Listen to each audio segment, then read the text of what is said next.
What is good? Tom in the Hobby Hideout. Back at it again with the Drytron list. This is the deck I, of course, picked up again right when I got on break to see how it would do.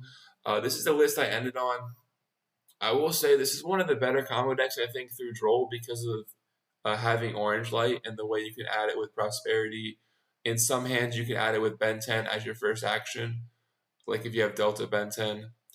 And it allows you to just play through Droll completely, just like negate Droll and play through it. When other decks don't have that like luxury, I feel like the combo decks don't at least. And there are obviously the flaws in the deck as well. I started off playing a lot more non-engine, I will say, less Gamma, less Delta, no Draconids. The problem with that is you'll find that you're gonna brick more going first, which you really can't afford to brick going first. And going second, you really do need the names just to make your Natasha live because that is your win con. And yeah, I threw the Draconids back in as well because it is semi-engine. You can pitch it with Meteonis, and it also acts as a way to play through Droll, sort of, if you can just end on this by dumping it off of Move Beta.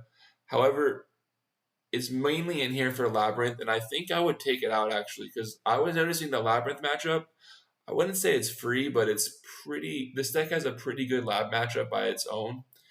However, sometimes you can't target them with Natasha, so you have to, make other plays to stop that first. But if you want to respect Lab, you can definitely main it. If not, you have to side it, I would say for sure. Next,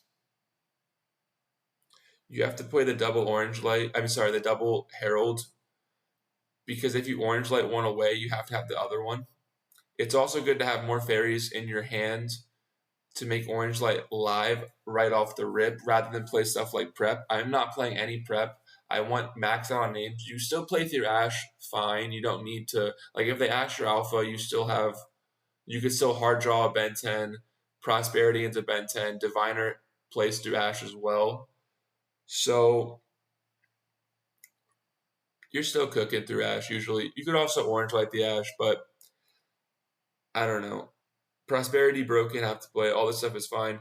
The Drolls, I just want to have something for Mana DM so they don't FTK me, and this is the most effective thing. Orange Light also, a lot of times you can draw you can draw with a fairy going second, which is obviously a bit of a stretch, but it will happen. And then you have the droplets, which is just kind of for everything else. SP or IP into SP specifically is a huge problem for this deck going second because you can't Natasha. They can banish your Natasha from grave. They could also banish your Meteonis from grave, and that is pretty much GG's if they do that. So you need the droplet or need something, and you can obviously prosperity and droplet, which is a really nice synergy. It can turn off entire boards, and it's also really good to dodge that trap card, which pops Natasha and makes it so you can't use the effect in grave. It's the Rescue Ace trap card. I think that works. I haven't done it, but in theory, that's a good thing to have. Nibiru side deck for the crossout package, Nibs and Ash, just to have more cards to not get FTK'd by combo, and just a side going second against everything. You pretty much side these. The Yeep for the crossouts. You probably should play 3 crossouts in the side for the Yeep and stuff. And then this is for Lab and Rescue Ace here.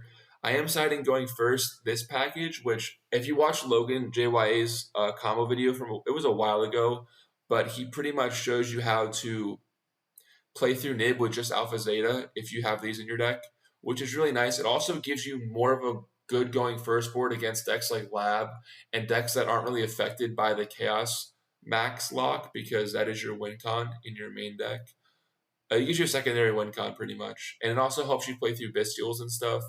If your opponent tries to Bestial this, if they top deck a Bestial or something, you can just hit them with the Perfection Negate, which is nice.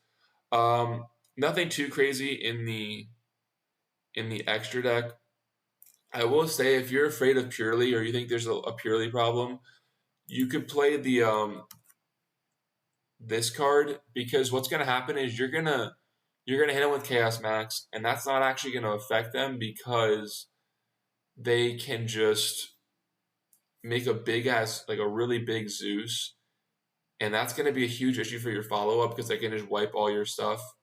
So you're going to want to hit them with this so they can't Zeus you, and they can't attack over it because all their stuff is really small.